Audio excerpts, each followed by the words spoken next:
Tenochtitlan del día 1 Coa está de acuerdo día a día con las correlaciones de varios grupos mayenses que han conservado hasta nuestros días. La lista de los grupos mayenses en los que esto ocurre es la siguiente. Es decir, en el calendario Chol, en el Jacalteca, en el Ixil, en el Quiché, en el Cachiquel y en el Maya, digamos por una diferencia, en todos ellos 13 de agosto de 1521 fue un día 1 serpiente. Entonces, eso nos hace pensar, entonces, cómo es que, digamos,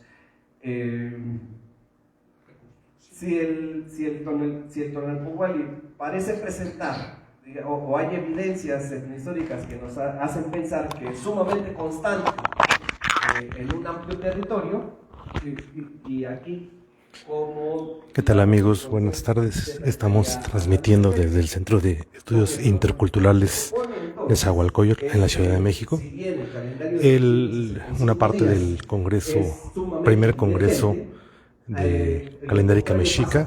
En este momento está el maestro Canek. Tenemos esta y otra conferencia que viene después de esta. Con gusto les compartimos esta transmisión. Sigan con nosotros. La que sigue, por favor.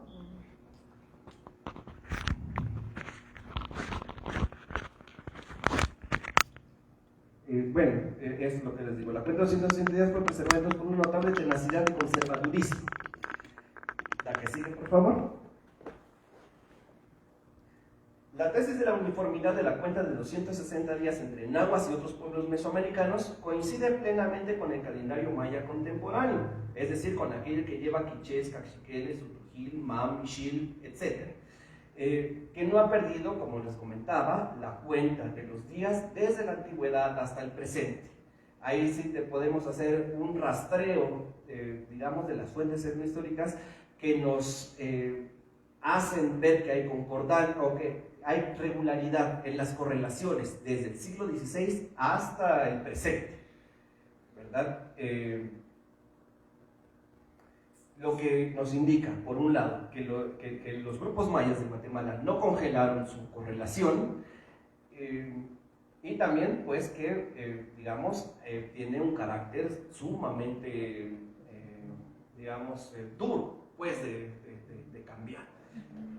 La que sigue, por favor.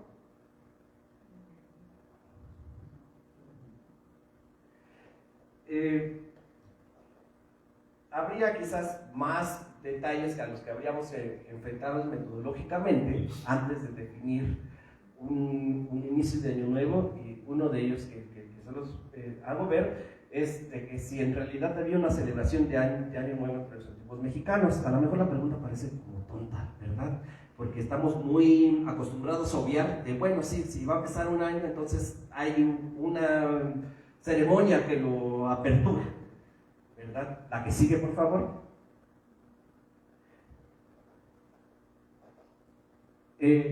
La que sigue, por favor. Ahí tenemos diferencias notables ahí en tradiciones calendáricas. Por ejemplo, entre los mayas, que ya vimos que pertenecen a la familia de calendarios de designación inicial, ahí sí tenemos constantes alusiones a cómo se celebra el año nuevo, ¿verdad? Ya sea en el Códice de Dresden, en la obra de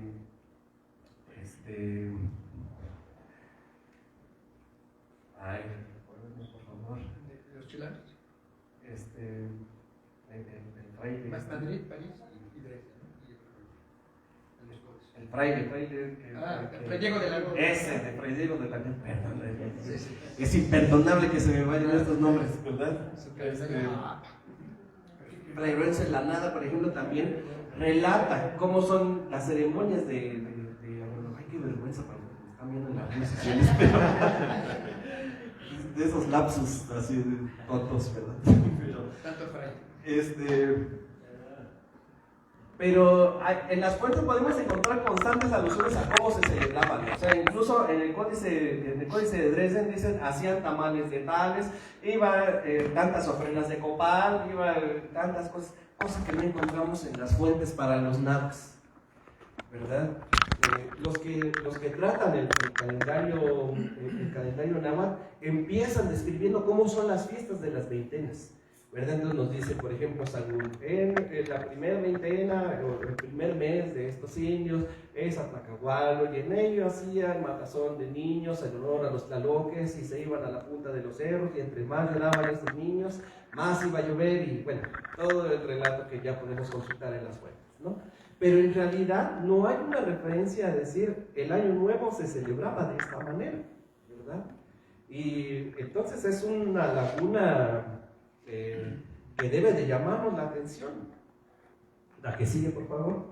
Bueno, ahí tenemos una de las páginas del Códice de Dresden, ¿verdad? Donde se plasma puntualmente cómo son las ceremonias de Año Nuevo entre los mayas de la península. La que sigue, por favor.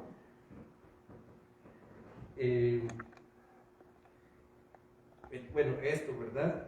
Que les digo que tenemos carencia en las fuentes de descripciones de cómo eran estas ceremonias entre los mexicas o entre otros pueblos náhuatl del centro de México.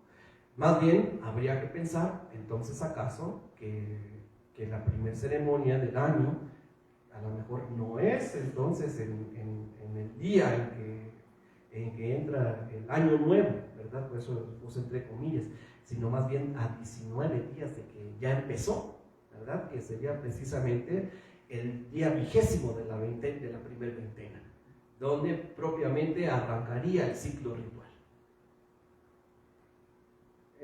Bueno, hay otros detalles que yo creo que se van a quedar pendientes porque si no ya es muy, muy largo, ¿verdad? Y con esto no quiero decir que o sea, no es por creído de que les vengo a echar mucho rollo, ¿verdad? Sino bueno, pues el listado que hice, pues considero que puede ahondarse más, pero bueno, quizás por el momento pues sería lo que yo quisiera compartirles. Les agradezco mucho.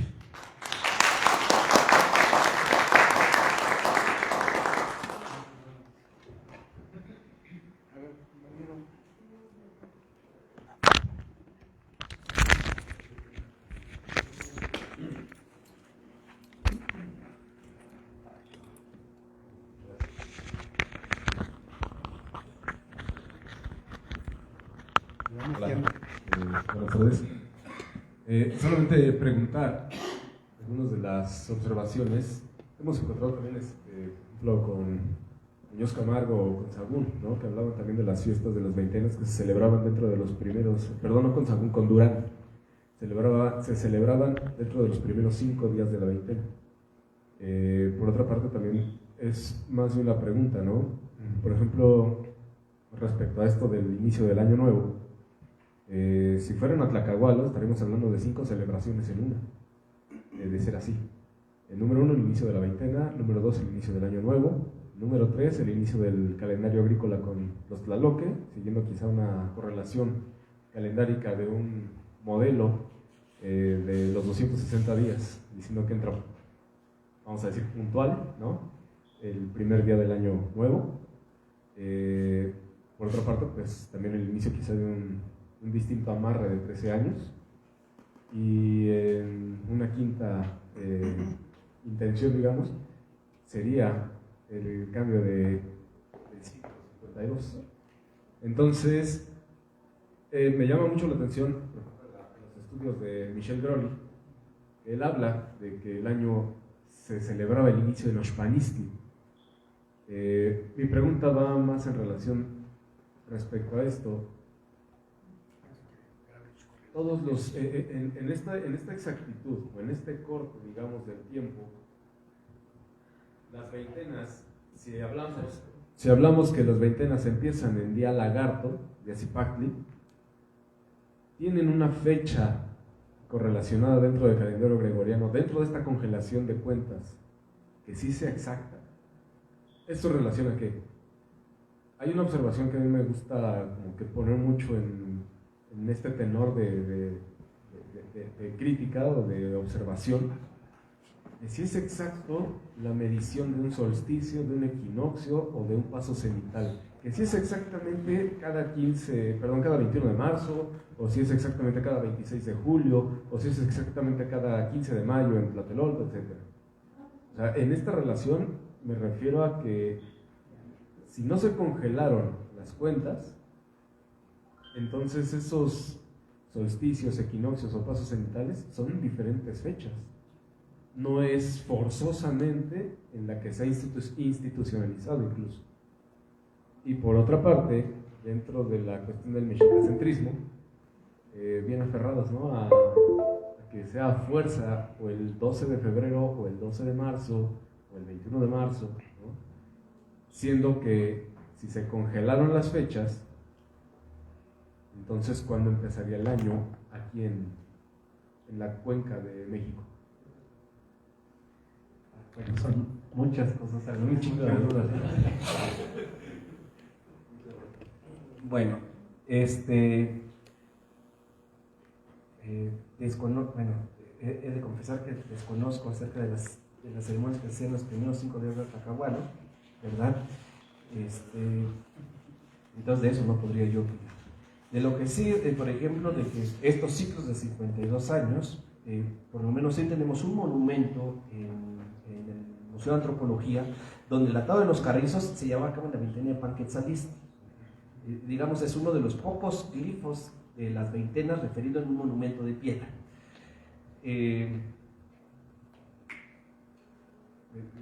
Gracias, muy amable.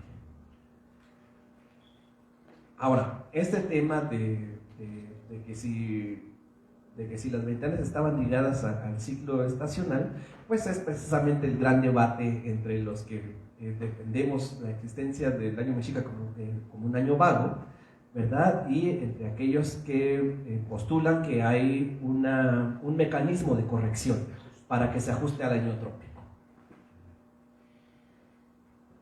Tal y como nos comentaban los compañeros anteriormente, cualquier tipo de ajuste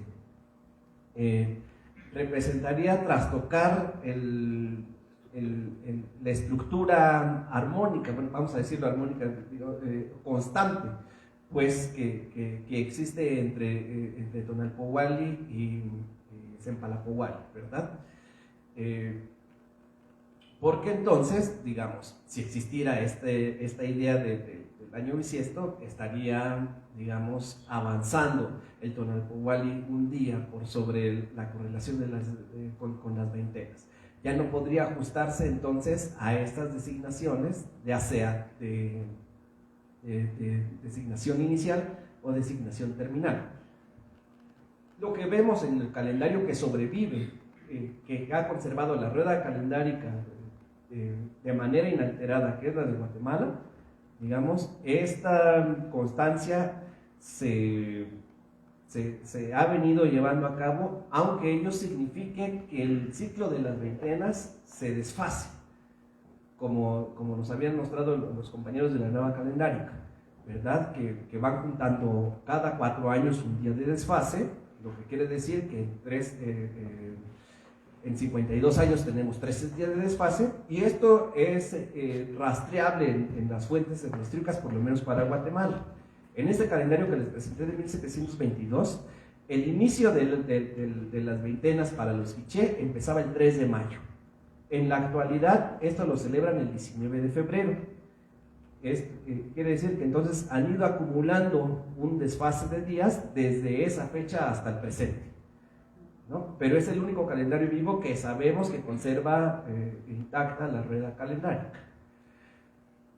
El otro asunto es que entonces si colocamos siempre al día Zipactli al principio de todas las veintenas, pues nos enfrentamos a este problema donde de repente al llegar a los días de Montemil trastocamos la continuidad del Tonalpohualli, y eso querría decir que entonces cada región tendría un Tonalpohualli diferente, lo cual no podemos descartar categóricamente, pero las evidencias que tenemos más bien nos apuntan a pensar en que hay un continuum de la cuenta del Tonalpohualli a lo largo y ancho de Mesoamérica, ¿verdad? Entonces, no sé qué más iba al respecto, pero bueno, no sé si ha quedado contestado. Sí, bueno, por acá. Mira, hay un glifo, que es un cuadrado, el Nemontemi, en donde hay unos signos en forma como si fueran de interrogación, y en la parte superior, vamos a decir, de cada cara del cuadrado, hasta arriba está un signo de interrogación que sería la fracción de esos 5 días del Nemontemi y la fracción de horas, que al pasar a los 4 años ya no existían para nuestras cuentas los bisiestos. Ahí está muy claro en el glifo, y tú lo pasaste anteriormente en la primera exhibición que diste. Para la cuestión de las ceremonias del Año Nuevo sí había un motivo. Voy a desglosar la palabra de Atlacahualco o Atlacahual. A solita es agua, Tlaca, hombre. Hual, mínima expresión de Hual, abuela, de provenir o emigrar, y Col, objetivo del lugar. Para las fiestas tenían que atravesar los ríos de los Remedios y de Churubusco. Como ya estaban bajas las aguas, podían pasar con su gente atravesando esas aguas que todavía llevaban fuerte corriente. Al subir los bordos, se hacían presentes, y entonces se decía que los hombres surgían del agua, el hombre que provenía del agua, para reunirse el 2 de febrero, que festejaban Año Nuevo, tanto los de Churubusco como los de Río de los Remedios, y el motivo era que si los hombres surgían del agua, el estado físico de una mujer cuando estaba embarazada, en esa fecha del 2, cuando iban a dar a parto, bajaban las aguas de su estómago, de su barriguita, y venía la nueva creación, el nuevo bebé. Ese era el motivo del cual los que coincidieran con el Año Nuevo del 2 de febrero, se realizaba dos tipos de manifestaciones. Una es física y otra es simbólica, atravesando esos ríos. Entonces sí había causa, motivo y razón del por qué tenían que celebrar, ¿sí? Entonces una aportación más del desglose de Atlacahualco, ¿sí? Porque nada más muchos dicen, cuando bajan las aguas, no. Pensaban mucho, muy profundo nuestros antepasados, y tenían motivos, causas y razones de las cuales ellos basaban ese tipo de ceremonia, ¿sí? Y muchas gracias por darme la palabra. Gracias. ¿Alguien más para que continuemos con nuestro siguiente ponente? Espero no tardarme más de 2 minutos. Sí, para ser específicos en las preguntas, por favor. Es para reforzar, porque creo que estamos en un congreso en donde lo que es importante es el diálogo. Y pues si no, pues igual nos podemos seguir miles de más. Pero creo que es importante darle ese espacio a la palabra también. Y creo que en ese sentido lo que nos expone el Tata aquí es que la cuenta del Cholquij, la cuenta del Tonalpohualli, prácticamente es la misma en todas las partes y regiones de Anáhuac. Entonces, bueno, como creo que dicen que están grabando, yo solo los invitaría a que hiciéramos un ejercicio aritmético. Solo se necesita sumar, restar, multiplicar y dividir. ¿Cuántos días han pasado desde el 13 de agosto, todavía juliano del año 1521, y el 2 de diciembre de 2023? Hagamos esa cuenta, o sea, multipliquemos los 502 años que han pasado por 365 días, sumémosle el número de años que fueron bisiestos, que fueron 122, nos saldrían 125 porque son 500 años, pero se le tienen que quitar 3 años que no fueron correspondidos como bisiestos, 1700, 1800 y 1900, por las nuevas reglas del calendario gregoriano. También le tendríamos que quitar los 10 días de la modificación del juliano al gregoriano, y entonces ya con ese número de días en total, dividirlo entre 260, que es la cuenta del Tonalpohualli, y nos saldría un resultado, nos saldría un residuo, y a partir de ahí contar al día en el que estamos hoy. Y nos arrojaría esta cuenta que el día de hoy es un día 11 Tijash u 11 Tecpatl. Entonces yo solamente hago esta mención para que, pues, hace rato yo les decía, bueno, metodológicamente yo lo que primero iría con las comunidades, preguntaría pues en qué día viven. Pero además de eso también podemos hacer estas comprobaciones astronómicas, aritméticas, arqueastronómicas, etcétera. Pero creo que, pues, bueno, al menos desde mi punto de vista, lo principal es ir con los contadores de los días, que que siguen contando los días y que costó mucho para que sobrevivieran esos linajes de Tonalpouque, de Arquijap, ¿no? De Xomaville, que siguen existiendo en las comunidades y bueno, que nos dicen que en el día en el que estamos viviendo. Y en cuanto a la celebración del Año Nuevo, pues así como los chinos, los judíos celebran su Año Nuevo y no tenemos problema, igual creo que sería bueno que pudiéramos aceptar que podemos hacerlo en diferentes momentos, básicamente. Gracias. Pues bueno, vamos a continuar. Muchas gracias por los comentarios. Vamos a cerrar con el maestro David Kurtcano, que es la cuenta calendárica del 12 de marzo, una breve reseña acerca de él. Tiene la licenciatura en el área de Ciencias Sociales y Humanidades por la Universidad Autónoma Metropolitana de la Unidad de Azcapotzalco, estudios superiores en Historia Universal en la Sorbona de París, es miembro del Seminario de Arqueoastronomía del INAH, ENA y la UNAM, cursa actualmente la maestría en la ENA, estudios de Arqueoastronomía en la Universidad Mayor de San Marcos de Lima, Perú, estudios de astronomía, posicionado en la Sociedad Astronómica de México, conferencista en temas de arqueología, historia precolombina y arqueoastronomía mesoamericana y andina, miembro fundador del CEAM, o sea, Centro de Estudios Astronómicos Centro-Mesoamericanos, miembro del Calpule Toltecayo y autor de publicaciones diversas, artículos especializados en arqueoastronomía y libros. Entonces vamos a dar un aplauso al maestro David para que comience.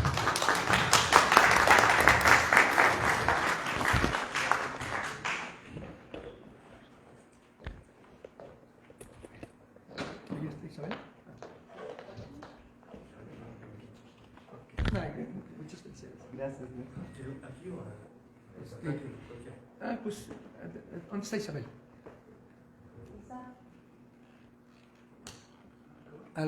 Para que me digas si los van a pasar desde allá. Sí, Ok. Entonces ya nada más le voy diciendo que la que sigue y la que sigue. Sí, aquí está el micrófono. Sí.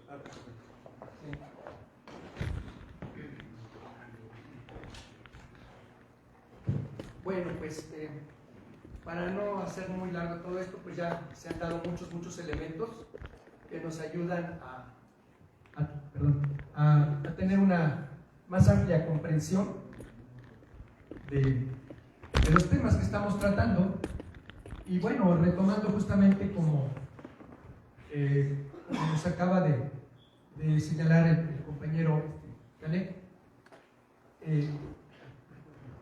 es innegable que al tener una tal diversidad de pueblos, de culturas, de civilizaciones en Mesoamérica, el territorio que llamamos Mesoamérica y que para la gente de la tradición pues más nos referimos como Anáhuac, entonces trataremos también de estar como en un punto de equilibrio intermedio entre los términos más académicos como esta excelente ponencia que acabamos de escuchar del compañero Canek y muchos términos que utilizamos en los grupos de tradición y que no es otra cosa más que el tratar de adaptar en un lenguaje digamos lógico cómo la gente percibe y vive la búsqueda de estos temas y que de alguna manera ha sido la razón por la cual desde los años 40, 50 pues han surgido muchos grupos de tradición que han tratado de restaurar esa línea de imposición durante todos los siglos que se vivieron desde aquel, digamos, retomando estos datos, desde aquel día 1 serpiente, veintena Tlazochimaco, año Yecali, correspondiente al 13 de agosto juliano, calendario todavía operaba el calendario juliano, que sabemos que la corrección se hizo en Europa vía el Papa Gregorio XIII, fue hasta el 1582, ¿no? Que fue una sustracción de hacer que al día 4 de octubre de ese año no le siguiera el 5 como normalmente, sino el 15 de octubre, ¿no? Entonces se sustrae, se corrige, pero esa es, digamos, como una medida momentánea, ¿no? Realmente el verdadero ajuste o corrección pues fue ya la regla de los bisiestos que se ha mencionado acá. cuáles años iban a ser bisiestos y cómo cada 4 años, pues el 29, el mes de febrero iba a tener un día más, ¿no? Entonces, eso porque en el lenguaje de los grupos de tradición, pues siempre existió esa escozor, ¿no? Es decir, ¿por qué nos seguimos refiriendo a los caballeros, ¿no? Águila. Si la palabra caballeros, pues, viene de caballo y aquí no va. En ese momento no estaban los caballos vigentes, ¿no? Empezando por la palabra la conquista, ¿no? Digamos, en el ámbito académico, pues, los investigadores son muy dados a llamarle, ¿no? Pues es que de la conquista para acá, de la conquista para allá. Y entonces viene esa reacción muy natural de la gente, de decir, bueno, pues es que realmente no nos conquistaron, ¿no? O sea, ¿qué se conquista? Se puede conquistar con esfuerzo, una medalla, se puede hacer méritos, o conquistar a una chica, o conquistar tal cosa. Y realmente vinieron a conquistar los europeos en ese momento, pues no tanto así, ¿no? O sea, de alguna manera invadieron, ¿no? Entonces, de ahí es donde viene toda esta polémica de que si fue invasión o que si fue conquista, que si fue encuentro o fue encontronazo, etc., ¿no? Y luego pues hablan ya de que, bueno, sí, vinieron militarmente y se impusieron, pero realmente esto no fue así, porque si hubieran sido nada más los pocos castellanos que llegaron en ese momento, pues no hubieran podido lograr imponerse. Entonces la parte militar tuvo que haber sido con colaboración de los propios originarios de acá, y que obviamente eso ayudó a que hubiera el sometimiento militar, ¿no? Entonces, si no hubiera sido por los ejércitos de 50 o 80 mil hombres comandados, por ejemplo, por Izquizochitl, ¿no? El que se unió a Hernán Cortés, y toda la gente que se unió a él de parte del lado de Huejotzingo o de Tlaxcala, o sea, porque, como lo acaba de mencionar el compañero, no era una cuestión totalmente homogénea, como para decir, pues es que lo mexica es, y era la verdad. Pues no, entre ellos mismos había diferencias, y esas diferencias las venían arrastrando desde las diferentes migraciones, ¿no? O sea, cuando los mexicas llegan aquí, pues obviamente ya se les habían adelantado varias. Ahí tenemos justamente a la gente que estaba ya los tepanecas, ¿no?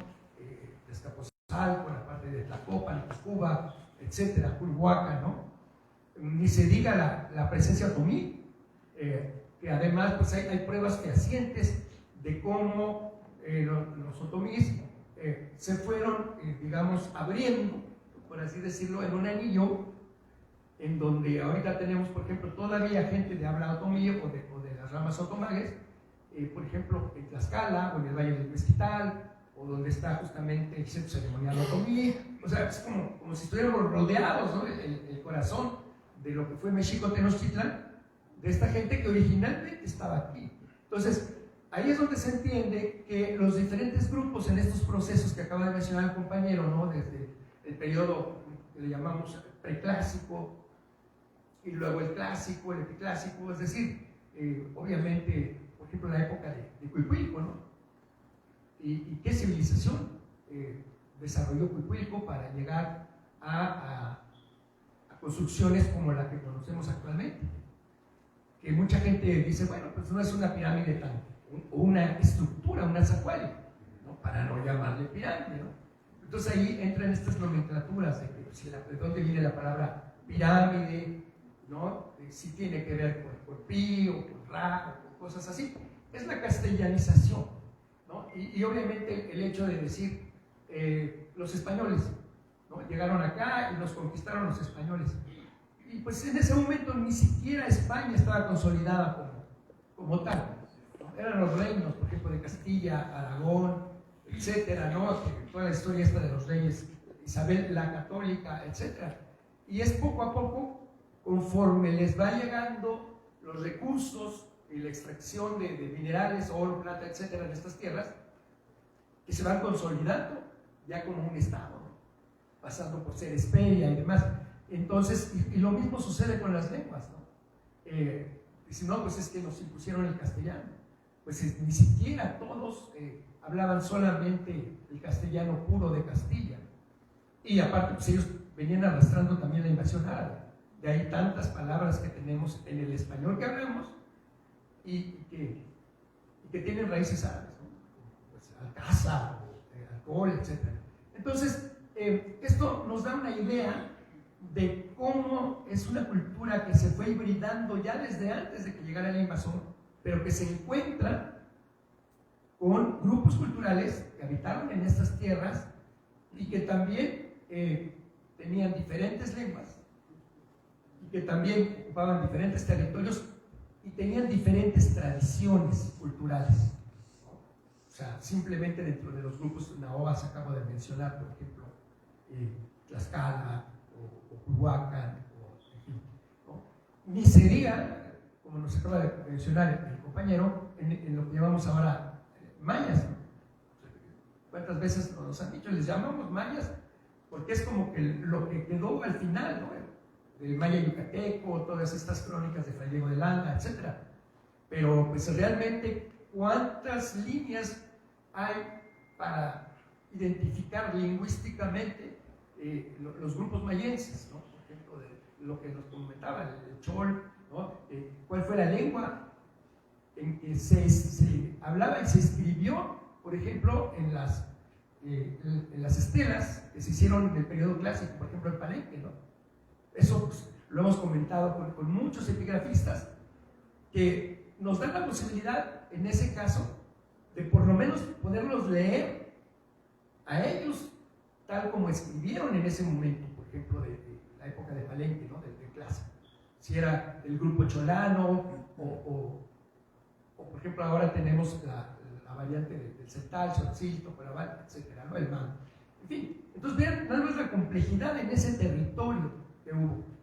Y acá, de igual manera, ¿no? Entonces, luego llega el invasor y son cosas que aparentemente son tan obvias como decir, y nosotros, los mexicanos actuales, ¿qué hablamos, no? Pues español, ¿no? Y decimos, bueno, entonces cuando decimos tantos términos como Popocatépetl, Iztaccíhuatl, Chapultepec, etcétera, ¿qué estamos hablando? Entonces, nos referimos a veces hasta la forma de cómo construir las frases, a la aplicación de los diminutivos, y realmente, ¿por qué no marcamos la Z, no? Como los extremeños. Entonces, de esa hibridación, de todas esas lenguas, es que hablamos ahora lo que utilizamos para comunicarnos, ¿no? Entonces, bueno, todo esto simplemente para hacer una analogía con las tradiciones culturales. Es decir, la forma de medir el tiempo, la forma de integrarse a los fenómenos de la naturaleza, lo que llamaríamos actualmente cosmovisión, y que precisamente por eso es que todos estos investigadores que han sido aquí mencionados, que han hecho estudios sobre los sistemas calendáricos, sobre la forma que tuvieron estas culturas de medir el tiempo. Por ejemplo, se mencionó aquí a Hans Prem o al maestro Caso, ¿no? Alfonso Caso en su momento, los primeros pininos, los primeros estudios que hicieron para ver qué había como los calendarios prehispánicos, y que obviamente fueron integrando formas de apreciación según las investigaciones que surgían, como por ejemplo con Paul Kirchhoff en su momento, o como se acaba de mencionar, como Nicholson, que se dio cuenta justamente de que si se iniciaba en Izcalli, en la cuenta de las veintenas, que no es forzosamente la del Tonalpuhualli, entonces no se cumplían con ciertos parámetros que había planteado el maestro Caso originalmente. Entonces por eso ya se hibridó como que Caso Nicholson, pero aún así todavía quedan otras interrogantes, ¿no? Es decir, supongan ustedes que supiéramos con certeza qué día era el inicio del año para determinado grupo, y luego a qué hora. Es que esa es la otra. Nos han acostumbrado al estilo europeo, que siempre inicia la cuenta o el año a las 12 de la noche, ¿no? Ahora sí que a la hora de las uvas y las campanadas.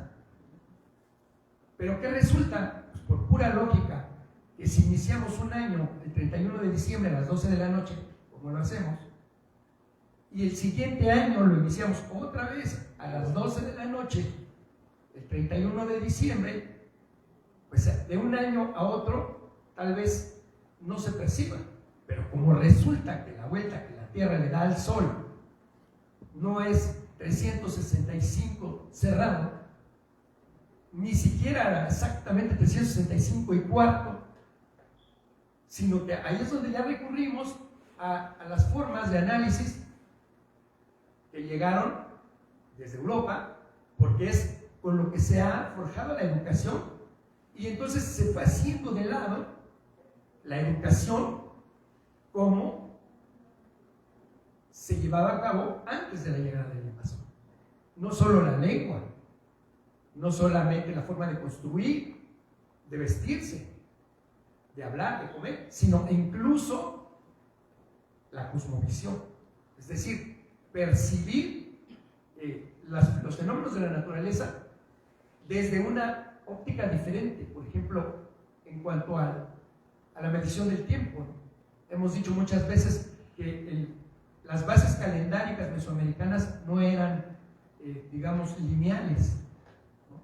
Como estamos acostumbrados a decir, bueno, de Cristo para atrás o de Cristo para adelante. Entonces, esta situación de que hay un desfase en cuanto a números enteros de los 365, en este caso podemos decir punto 24.219, resulta que hubo la necesidad de, si no le ponían a los 4 años un 29 de febrero, un día más, pues a los 3 años no pasaba nada, pero al 4.º año ya se acumulaba un día, y luego 2, y así, hasta que ya se les habían acumulado, como se dice hasta de broma, ¿no? Si no hace eso el Papa Gregorio XIII en ese año, pues Semana Santa le iba a caer en Navidad, ¿no? Entonces, pues, qué problema, ¿no? Sobre todo cuando el mismo Papa pues tenía a sus astrónomos, a sus asesores, que tenían que presentar algo para el pueblo, de manera que hubiera homogeneidad en cuanto al seguimiento de las doctrinas.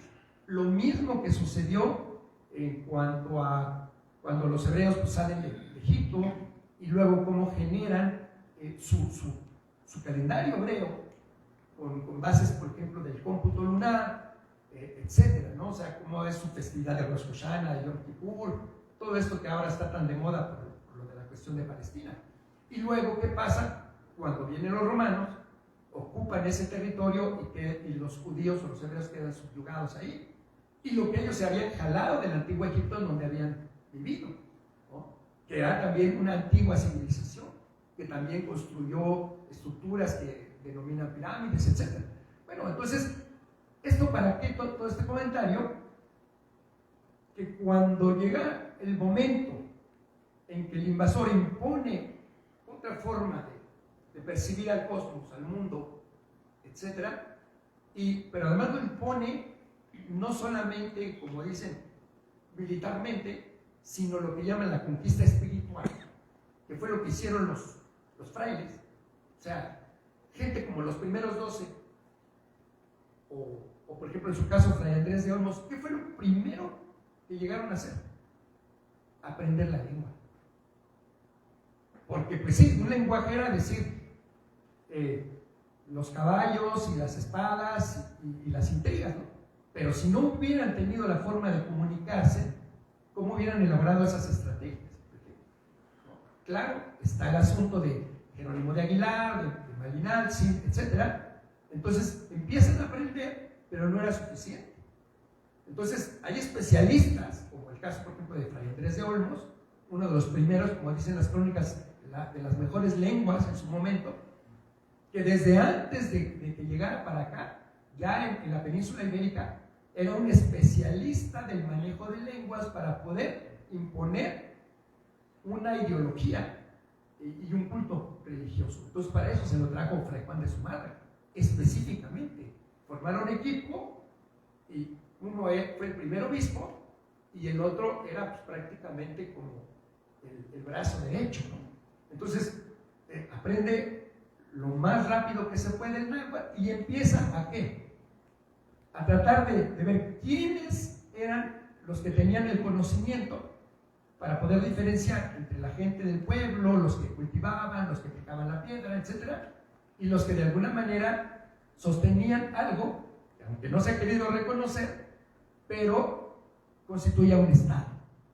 Un Estado, ¿por qué? Porque había ejércitos, porque se cobraban impuestos, porque había legislación, porque la gente se ataba la tilma, si no queremos decir se casaban, porque se compraba, se vendía en los mercados, etc.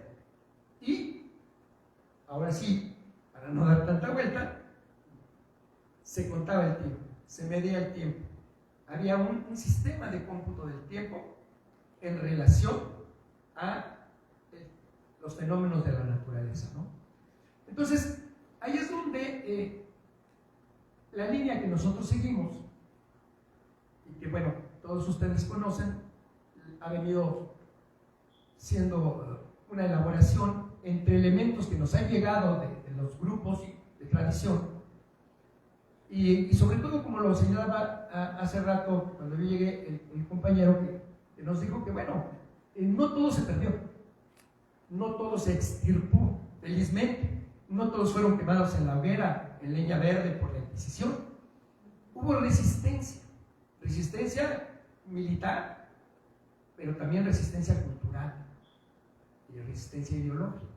Entonces, eso hizo, como nos comentaba el compañero Canek, que en lugares muy apartados, en donde pues, los padrecitos o los frailes no tenían tanta incidencia, se conservaron más cosas que en otros lugares en donde prácticamente cuesta mucho más trabajo rastrear qué era lo original y qué fue lo sincrético después, ¿no?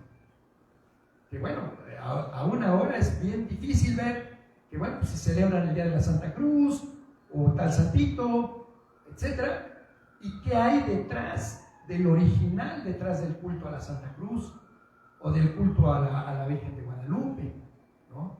Etc. Entonces ahí es donde descubrimos estos fenómenos sincréticos, donde recurrimos a las fuentes históricas, ¿no? Y eso es lo que hicieron gente como Hans Klemm, como Caso, como Kirchhoff, como mismo Nicholson, como Moria Echeverría, los más recientes, ¿no? Como compañeros investigadores de Graulich, que acaban de mencionar, la doctora Johanna Broda, etc. El maestro Rafael Tena, de los mejores calendaristas que tienen el sistema, digamos, oficial o institucional, más bien, que trata estos temas, pero que por otro lado, así como hay admiración y reconocimiento de todos estos trabajos de estos maestros que acabo de mencionar, hay otros que a lo mejor porque no publicaron libros o no fueron difundidos con el sello INA, ENA o no están en una universidad, pero han dejado huella en sus comunidades.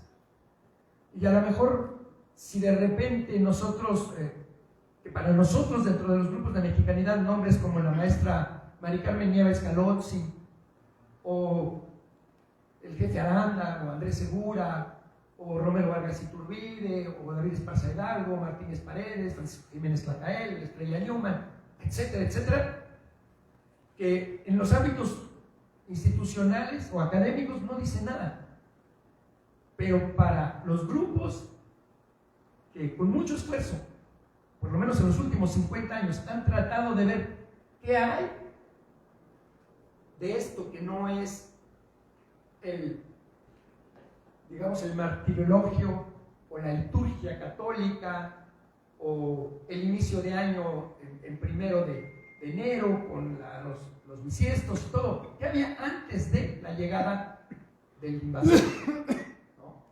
Que por otro lado, pues dicen, también tuvo sus aportaciones culturales. Pues sí, es lo que hablamos, es lo que conocemos como ahora la tecnología, ¿no? Los términos de inglés, de internet, chat, pues es inevitable porque lo estamos usando, pero hay la resistencia de ciertos grupos, de ciertas personas, hasta nostálgica, a decir, bueno, esto lo manejo porque no me queda de otra, pero ¿qué tenemos de original antes, no? Entonces ahí es donde la disciplina en la que yo me desenvuelvo, que es la arqueoastronomía, y que se compone pues, de arqueología por un lado, que son las excavaciones, ya saben, taludes, tableros, alpardas, tumbas, demás, estructuras, pero que no solamente es lo que el arqueólogo encuentra e interpreta en cuanto a principios de humanidades, sino astronomía, pero no es la astronomía que hacemos actualmente con telescopios, satélites artificiales, programas, etc. Aunque ya empezamos a utilizar mucho de eso, pero antes que nada el objeto de estudio es cómo los ancestros, antes de la llegada del invasor, veían, observaban, anotaban y seguían el curso de los ciclos de los astros, ¿no? Es decir, principalmente el Sol, principalmente la Luna. Aquello que le sirvió a las principales civilizaciones para determinar sus cuentas del tiempo, ¿no? Entonces, retomando, el compañero señalaba que hay muchas diferencias entre inicio del año, entre si, por ejemplo, los cargadores, ¿no? Todavía existen códices como en la Soyú, en donde los portadores de los años no son los mismos que estamos acostumbrados a tener en los valles centrales, Casa Conejo, Carrizo y Pedernal. Y ahí están, ¿no? Todavía en esos códices que tuvieron otros portadores, y antes otros tantos. Entonces eso nos motiva a ver qué fue lo que los llevó a cambiar de portadores en un momento determinado, por qué razón y cada cuánto tiempo. Ajá. Y de esa misma manera, si iniciaban el año, siempre a la medianoche, como para poder establecer este tipo de cuentas, ya sea que les llamamos artificiales o cómo es que se congelaron en un momento determinado, en función del calendario gregoriano o del juliano europeo cuando llegó. Y ahí es donde nos damos cuenta que por principios arqueológicos, por ejemplo, todas las estructuras, o la gran mayoría que hemos excavado y que analizamos, tienen una orientación. Ya les mostraban hace rato en otra conferencia como, por ejemplo, la Zacuali del Sol, o el templo estatal que le llaman del Sol en Teotihuacán, tiene una orientación en su eje de simetría a fechas en las que el Sol aparece en el horizonte al amanecer en determinados días del año y se oculta en otros determinados. Por ejemplo, en Tenochtitlan tenían orientación en diferentes fechas que en las de Teotihuacán. Entonces, si de alguna manera podemos decir, pero esta fecha era importante porque la Zacuali del Sol en Teotihuacán estaba orientada a 12 de febrero, pues por ejemplo el Hueyteocalli, el templo mayor de Tenochtitlan, estaba orientado, por ejemplo, a fechas como 4 de abril y 7 de septiembre al atardecer, y 4 de octubre y 9 de marzo al amanecer. Pero además tuvo diferentes etapas, lo que conocemos como las superposiciones. Y no todas las etapas tuvieron la misma orientación. Ellos mismos fueron variando. Entonces, o tenemos estructuras, por ejemplo, como en Xochicalco, como en otros lugares, como Monte Albán, Oaxaca, en donde encontramos estructuras que servían para una observación, utilizándolas como cámaras oscuras. Y que justamente hay fenómenos de iluminación cuando el Sol pasa por el cenit en determinadas fechas, cómo se va inclinando, cómo va iluminando la pared hasta que adquiere la vertical, y luego en qué momento es la última aparición y ya queda en oscuridad total, y cuántos días, principio de iluminación, último día de iluminación, y estas fechas que estaban representando en función de su conteo del tiempo, ¿no? Entonces, por eso, en función de estos elementos, con la disciplina arqueoastronómica, es que nos atrevemos a decir o a proponer que si todas las estructuras tenían orientaciones en diferentes momentos del día, como amanecer, como atardecer, otras eran dedicadas para observar el Sol a mediodía, cuando los cuerpos no proyectan sombra, y este fenómeno tan importante del paso del Sol por el cenit, que solamente se da en las latitudes intertropicales, el trópico de Capricornio en Sudamérica y el trópico de Cáncer al norte de nuestro país, y el momento cuando está del otro lado, o está en el concepto europeo que conocemos como Nadib, pero que ellos lo verificaban en cuanto a grupos de estrellas que pasaban por la meridiana a la medianoche. Entonces ahí es donde nosotros podemos pensar que el arranque de sus cuentas iba paralelo a cómo construyeron sus estructuras, es decir, a los diferentes 4 momentos del día, para poder, iniciando un año, no siempre a la medianoche, tener al cabo de 4 años una recuperación automática a través de este mecanismo de recuperación de cuarto de día, sin tener la necesidad de meter un día de ajuste, ¿no? Como el bisiesto. Es decir, otros modelos, otras concepciones mentales que cuando llegaron los europeos, pues no les eran posibles ni siquiera imaginarlas, porque estaban tan acostumbrados a lo que habían manejado en aquellas tierras, y además no vinieron con la apertura para entender, sino más bien era de extirpar y de imponer. Tal vez hubiera sido muy diferente que si en lugar de que hubiera llegado Hernán Cortés o Pizarro o Alvarado, en esa misma época había gentes como, pues, ¿qué les puedo decir? Como por ejemplo Tycho Brahe o Michel de Notre Dame o Copérnico, etc.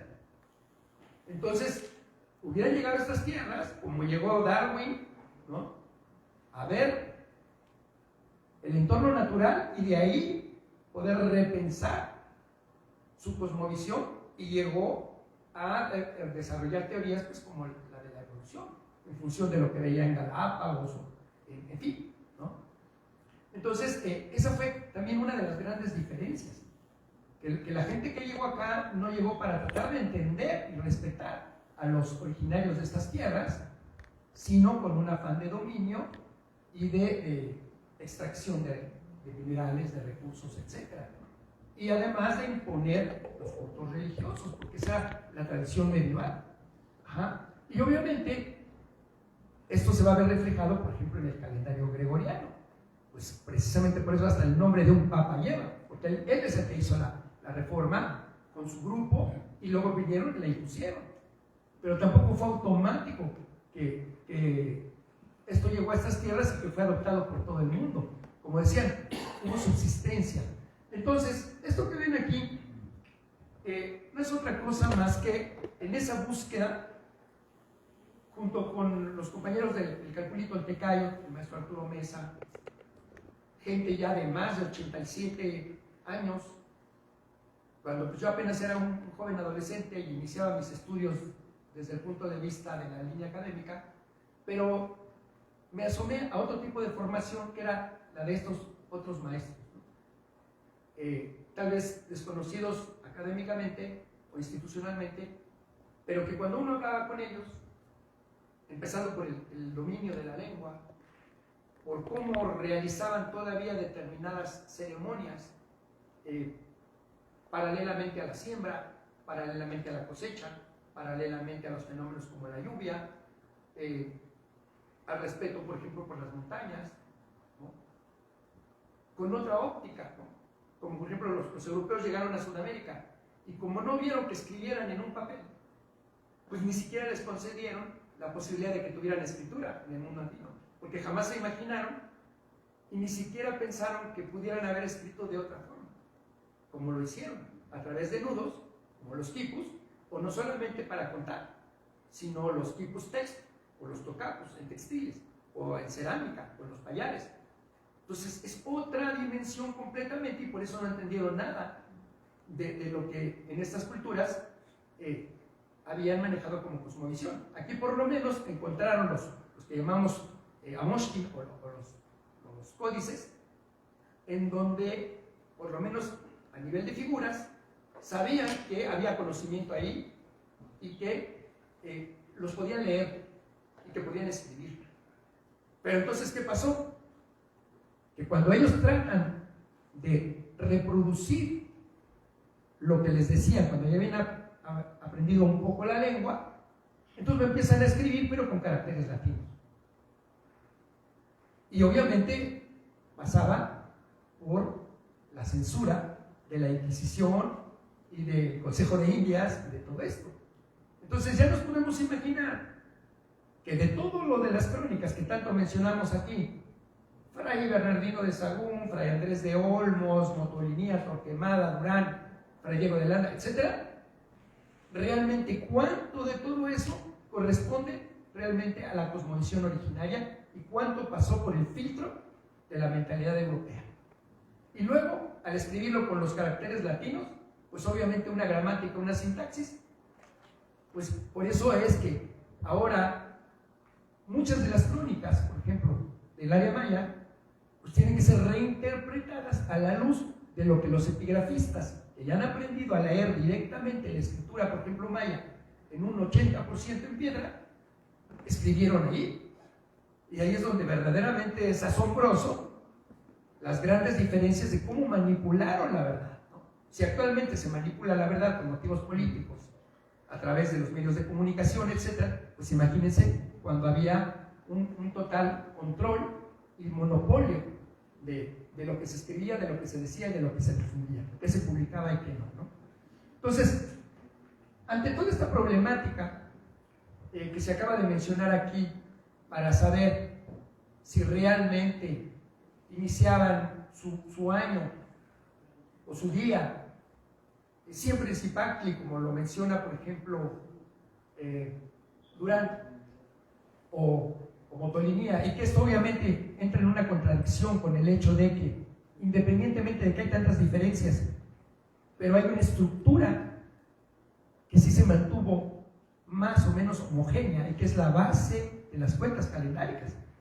Eso ha sido lo verdaderamente interesante y que nos ha permitido avanzar en el conocimiento de los sistemas de cómputo. Por ejemplo, que entre los mayas es el Tzolk'in, acá en el Tonalpohualli, pero son los mismos 260 días, en una estructura de trecena y veintena, 23.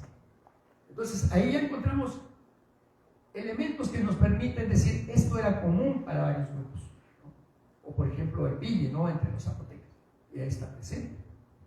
En la veintena, los 20 signos, ¿por qué no eran 21 en un lugar, o 22, o 18, o 17? Si no hay una estructura más o menos homogénea que dice generalmente 20 signos, 18 por 20, como Tun entre los mayas, pero ya como Ja, ya muy cercano a lo que llamamos Chupuhuali o Zipuhuali, las veintenas, en donde nos remonten y los 5 días especiales es una cuarta parte de 20, ¿no?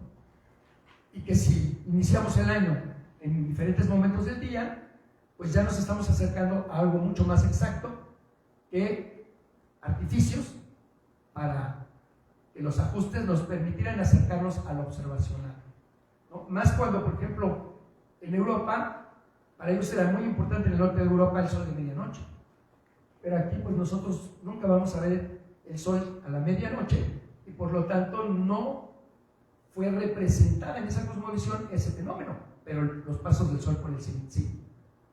Los amaneceres o atardeceres respecto de una determinada estructura construida por el ser humano, pero para religarlo, de ahí viene la palabra religión justamente, con el cosmos. Es decir, para que construida de determinada forma se proyecten las sombras de tantos triángulos o tanta iluminación, el alineamiento, todo lo que ahora podemos comprobar con el teodolito electrónico, la estación total, y que nos lleva a determinar en calendario gregoriano que manejamos actualmente qué día el sol está apareciendo en una estructura como Hueteocali de Tenochtitlan, o Teotihuacán, o Xochicalco, o Palenque, o Chichén Itzá, etc. Entonces ahí ya nos despojamos un poco más de toda esta duda que las fuentes, aún las más tempranas, nos arrojan.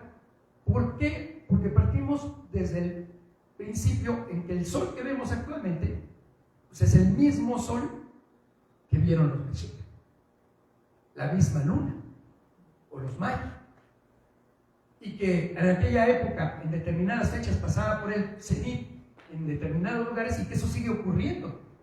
Entonces son parámetros que nos permiten una constante de algo que vivieron aquellas culturas, aquellas civilizaciones, y que tenemos la oportunidad de seguir viviendo y de seguir constatando. Más aún cuando podemos ahora regresar al cielo a través de los programas de cómputo y ver hace 500 años o 600 años cómo estaba, por ejemplo, tal constelación o tal grupo de estrellas, o si hubo un eclipse, a los cuantos ciclos fue recurrente y se volvió a presentar en el mismo lugar. Y seguimos viviendo los eclipses y nos seguimos maravillando con los eclipses, porque forma parte de esa naturaleza humana ante lo inconmensurable, ¿no?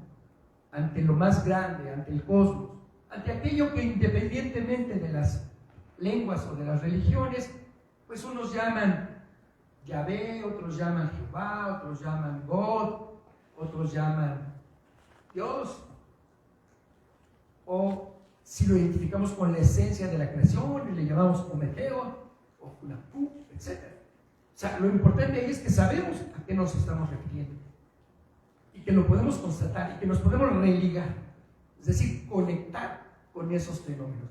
Entonces, de esa manera vivencial es como en los años 70 estos grupos de personajes que les acabo de mencionar, que serían como nuestros Miguel León Portilla o Matos o López Austin de la mexicanidad, que fueron los primeros que empezaron a escribir y a preocuparse por todo esto, llegaron en aquellos años a comunidades como por ejemplo la Sierra Norte de Puebla, por allá por el área de Huachinango, de Nopala, de Azuchipila, otros lugares que han sido aquí mencionados, y se encontraron en los años 40, 50 con gente de 80, 90 años y que todavía guardaba memoria de esto que después identificamos parte en las crónicas como Sahagún, como Durán, etc.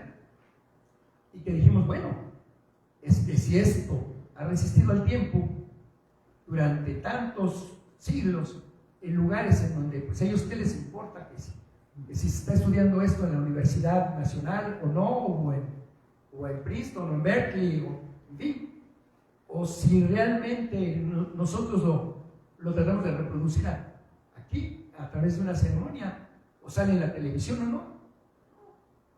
Para ellos forman parte de su día a día, de su cotidianidad, y ellos hacen su ceremonia de Año Nuevo. Claro, ahora le llamamos así en la lengua castellana que utilizamos, en el concepto castellano de Año Nuevo. Como decía el compañero, ¿qué tal si realmente no es Año Nuevo? Es un inicio de ciclo, que puede ser un inicio cada 52 años, o que puede ser un inicio de Tlalpili, de 13 años, o que puede ser un inicio de 260 días y luego se vuelve a repetir, corriendo constantemente, pero para ellos lo que importa es que si pasaron 20 trecenas y termina un tonal cual, inicia la siguiente trecena, entonces ya no son 260 días, sino 273. ¿Y qué tal si se dan cuenta que esos 273 días tiene una equivalencia con un periodo de gestación más o menos promedio? Obviamente hay 6 mesinos, 7 mesinos, pero hay reglas en la naturaleza en donde difícilmente una mujer va a dar a luz después de 10 meses o 11 meses. Por eso había las muertas en el parto. Era un equilibrio que había que conservar, en donde ni dar a luz mucho antes, porque entonces no se lograba el ser humano reproductor. Entonces no hay seres humanos que nazcan y sigan vivos de 2 meses ni de 3 meses, ni tampoco pasarse a 11, 12 meses. Entonces, ellos encontraron que esos promedios en sus cuentas, ¿no? 20 por 13, 260 más 13, que engancha a los siguientes 260 días, eran paralelos a un fenómeno de la vida humana. Y que paralelamente a eso, la misma naturaleza humana, como es el ciclo de fertilidad femenina, cada 28 o 29 días, iba paralelo a ritmos como ver que luna llena, luna nueva, cuarto menguante, cuarto creciente, dura 2 días llena, y lo que ahora pues ya podemos determinar con precisión, 29.53 el ciclo lunar. Entonces de esa manera es como ellos se dieron cuenta que, visto desde la Tierra, el lucero de la mañana o el lucero de la tarde, el objeto más brillante en el cielo después del Sol y de la Luna, para que lo vieran en el mismo punto tenían que pasar 584 días. Que ahora los astrónomos decimos es 583.92. Pero a veces en códices como el de Dresde, que está en la ciudad de Dresde, en Alemania, sabemos que seguían esa cuenta al ritmo de tercenas. Y entonces lo tomaban como 585. Lo importante era ubicar de qué se trataba. Lo mismo con los 365 días del año. A veces era el año cómputo. Y era un ciclo de 364 al ritmo de 28 por 3, que era lo que les interesaba, sin estar buscando que 91 escalinatas como en Chichén Itzá por cada lado, 91 por 4, 364. Entonces la mentalidad a la europea occidental dice, más la plataforma principal, 365. O sea, para que cierre con el concepto que tenemos y que nos dicta, digamos, la ciencia, ¿no? Y resulta que no, porque si le sumamos 1, pues habría que sumarle 4, porque estamos contando 91 por fachada. Y si se suma 1, pues se tiene que sumarle a cada fachada. Entonces ahí ya como que los malabares pues ya no sirven, ¿no? Cuando se hacen artificios para que corresponda a los parámetros de las mentalidades que nos llegaron del viejo continente. Entonces, en esta cuestión de los calendarios, en realizar estas tablas, en tratar de ubicar lo que llamaríamos el equivalente a una piedra de Rosetta. Me choca siempre tener que andar buscando esas comparaciones, ¿no? De decir, la Venecia de la Náhuac, ¿no? O sea, para que la gente sepa que era una ciudad en donde era muy importante transportarse en barcas, etc. Bueno, la piedra de Rosetta es algo así como lo que hicieron para descifrar la escritura en Egipto, ¿no? Encontrar en un lenguaje conocido, en ese caso fue el griego, el demótico y en la escritura original en jeroglíficos egipcios, y poder leer, pasando a alguien que sí supiera leer griego, entonces hacer la analogía y poder leer lo que estaba en el lenguaje original desconocido. Algo así como lo que hicieron acá los primeros intérpretes, ¿no? Por ejemplo, Malinalsi sabía náhuatl, sabía poco de maya, pero Jerónimo de Aguilar sabía maya en ese momento, entonces se podía comunicar en náhuatl y entonces de ahí ya llegó al castellano, ¿no? Entonces eso fue lo que hicimos finalmente, ¿no? Para no saturarnos con tantos números, datos, fechas, puntualizaciones, que es lo que hacemos principalmente en arqueoastronomía para conmensurar con la calendárica. Eso así le llamamos las conmensuraciones, ¿no? Es decir, el ejemplo más claro de la conmensuración pues es la correlación Venus-solar, ¿no?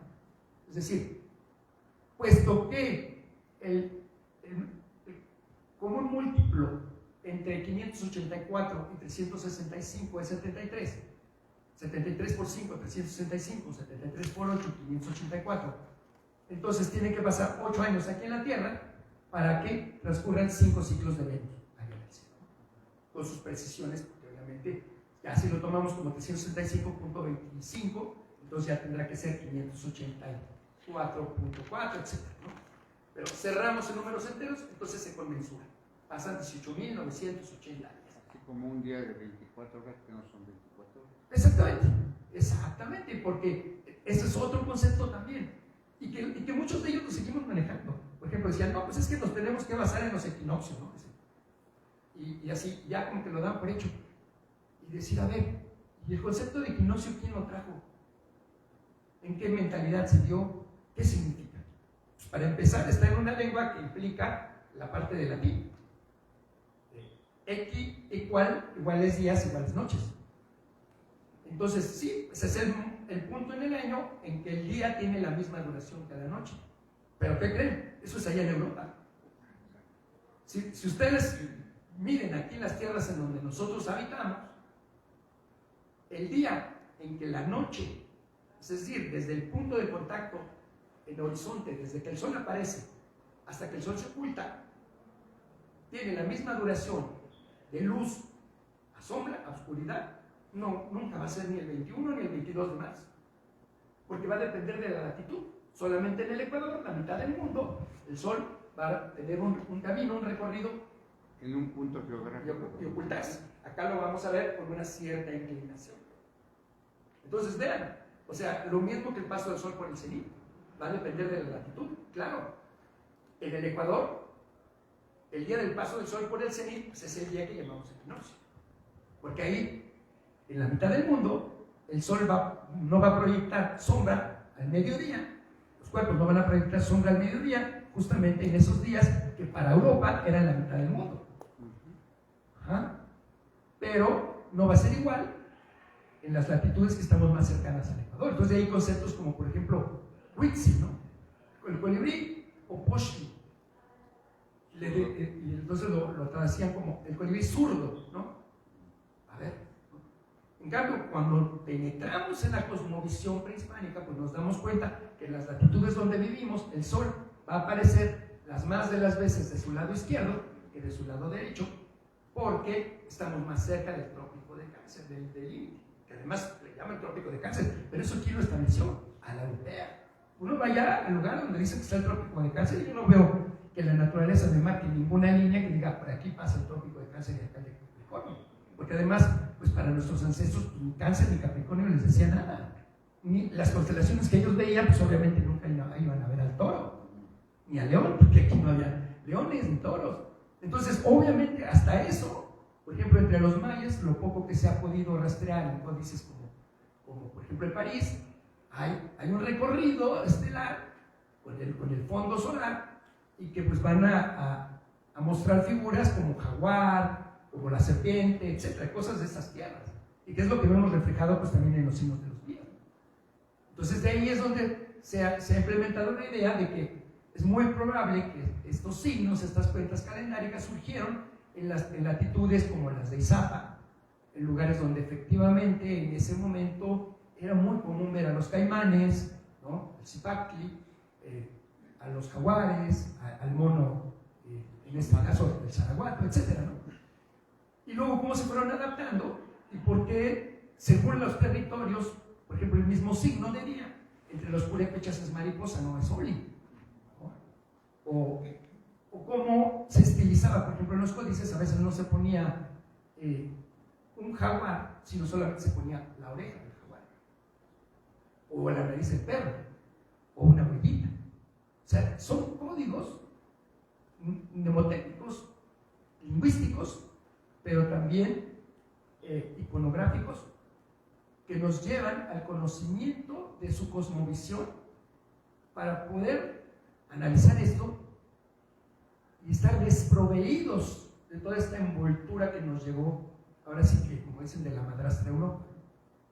Entonces, en el cómputo del tiempo, ante toda esta diversidad de sistemas, de estructuras, pues ha sido para nosotros muy importante partir de lo que es más común, como los 260 días, y luego ver cómo este periodo de las veintenas realmente se entroncaba o corría paralelo a lo de las trecenas. Ahí el común entre veintenas y trecenas pues es el factor 20. Pero por un lado tenemos 9 y 9, 18, que son las novenas, y por otro lado 13.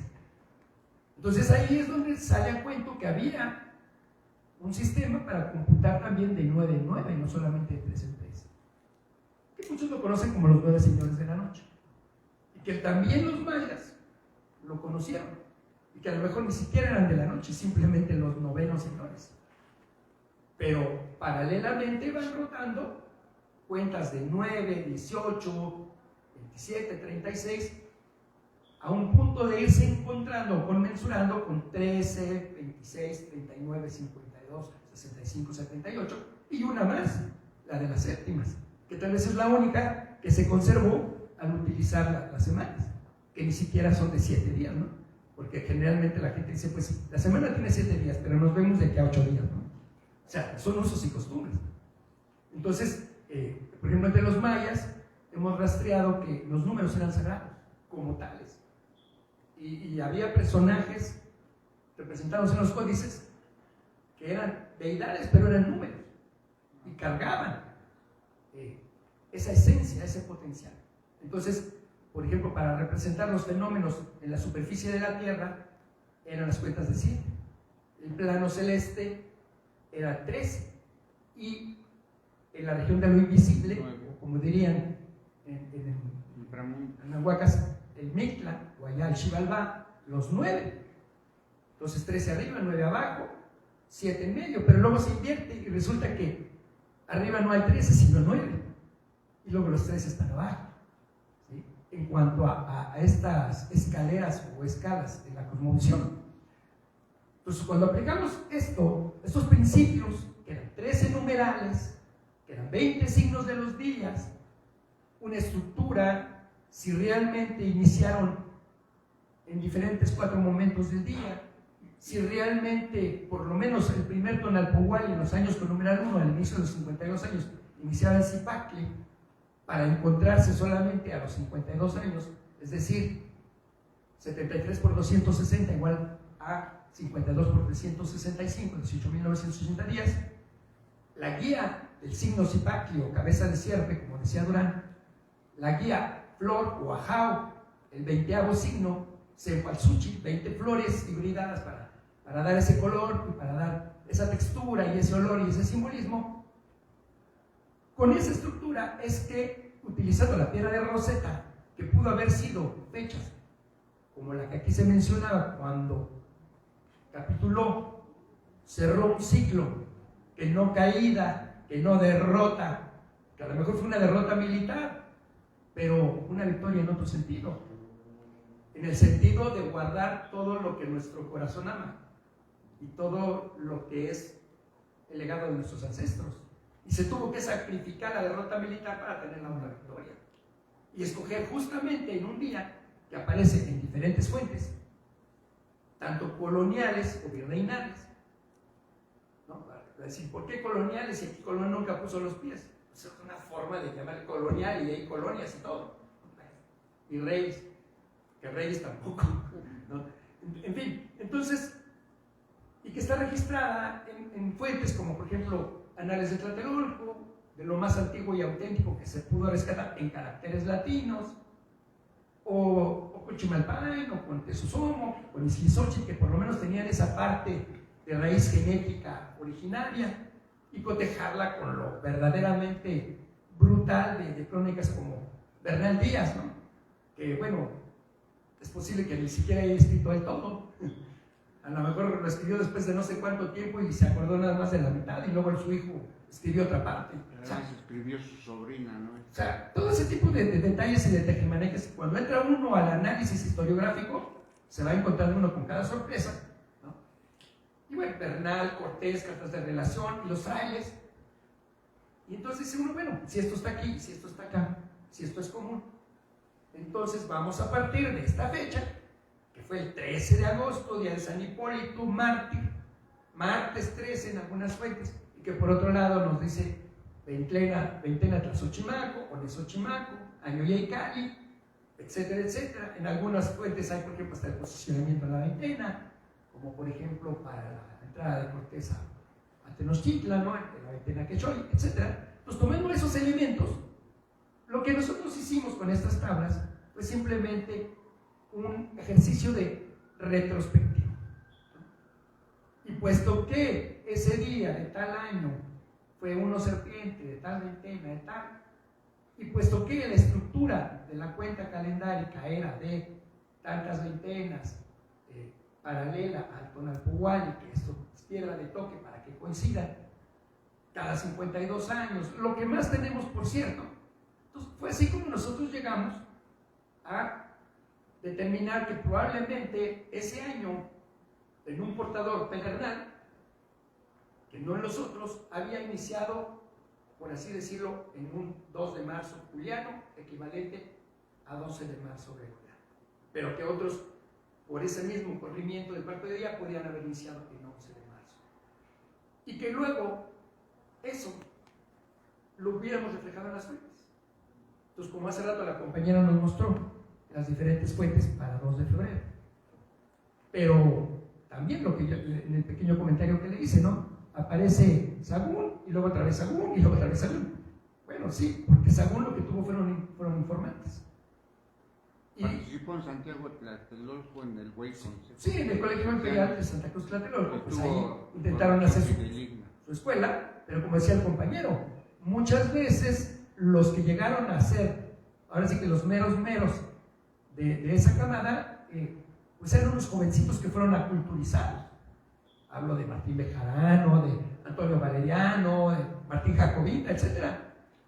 Y que tanto verdaderamente gente que ya se formó prácticamente con la educación de los aires, que sabía latín, ojo, que escribía caracteres latinos, ojo, etcétera, etcétera, bajo la supervisión de ellos, en el Colegio Imperial, que para eso se construyó ex profeso, realmente iban a reflejar, cuando encontramos una contradicción de algo que le dijo a Fray Andrés de Olmos, un anciano ya decía entrado en años de Texcoco, y que no le gustó, y que no lo reflejó tal cual porque contrariaba sus ideas, pero nos deja pista de que había otra posición diferente a la que nos dan los clásicos. Así se llaman Tesosomo, Cochimalpaino, etc. ¿no? Entonces, cotejar las fuentes, y ahí fue donde nos encontramos que, bueno, pues, por ejemplo, Torquemada, que se ponía como fuente, pues él mismo confiesa en su monarquía indiana que copió, por no decir plagió, a Sagún. Y que una buena parte de lo que escribe ahí, pues estaba en la historia eclesiástica indiana de Fray Jerónimo de Mendieta, que a su vez había hecho lo mismo con Fray Andrés de Olmos, que fue el primero que llegó, que llevó agua a su molino, ¿no? Y que entonces, cuando llegó el virrey Antonio de Mendoza, y tuvo la necesidad de documentos para justificar, ¿no?, la gran obra pía del invasor en estas tierras, pues mandaron confeccionar códices como el que llamamos Códice Mendoza, por cierto, ¿no?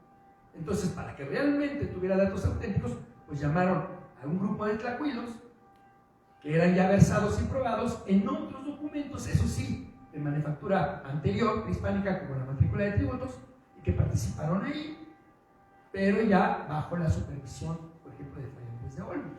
Y que luego, en base a esos documentos de los que él se hizo, él va a ser, ahora sí que la fuente de todas las fuentes, ¿no?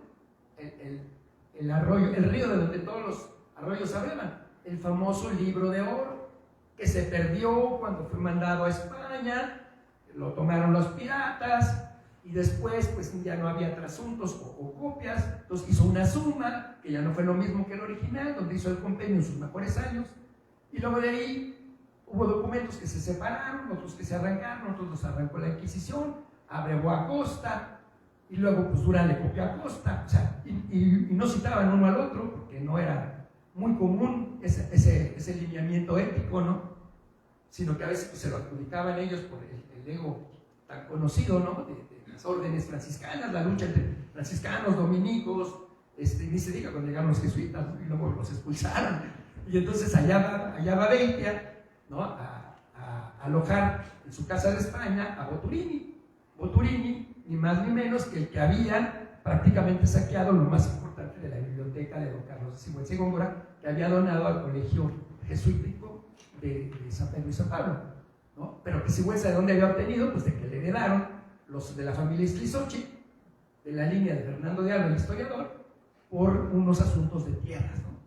Entonces ahí vamos siguiendo las fuentes originales, luego los que ya transcribieron en caracteres latinos, unos documentos que quedaron por ahí, copias de copias, que muchas veces la gente dice, no, pues el Boturini, y resulta que el Boturini es copia de otro más antiguo. O por ejemplo tenemos la Crónica X, de la que abrevaron por lo menos 3 o 4, y que el conocido Mapa Sigüenza pues era un documento original, pero no tan original, porque ahí cucharearon gente como Gemelli Gabrieli, que visitó a don Sigüenza y Góngora. En fin, entonces ese es el corpus que tenemos de los códices. Curiosamente, para los mayas, solamente hasta el momento son 4 los originales, ¿no? El que está en Dresde, curiosamente, en París y en Madrid, y el último que era el Grolier, que ahora ya es el Códice Maya de México. Y entonces, con eso, pero sobre todo con las lecturas epigráficas, en donde pues, entró Yuri Noroso, Tatiana Proskuyakov, los primeros epigrafistas, ahora ya se puede tener otro elemento de lectura, que es la lectura directamente en las piedras, cotejar con los documentos que son originales o con los que quedaron en la época colonial, por ejemplo los chilanos, que ya están bien cuchareados, pero hay información valiosa. Entonces, imagínense la labor de investigación, ¿no? Entonces, así fue como lo hicimos para poder determinar que varias fuentes, como mencionaba yo, Antonio de Guevara, el que se mencionaba acá, que se inscribió en un texto de Francisco de las Navas, pero sobre todo otros códices que están menos cuchareados, como el Proto-Magliavecchi o el Códice Magliavechano. La primera parte del Códice Schlissoche, porque la que se menciona acá, la segunda, no es más que la transcripción de Fernando de Alves Schlissoche de los documentos de Sahagún, eso hay que ver, ¿no? Y Durán, que a veces, muchas veces dice, no, pues es que el calendario de Mesa, ¿no?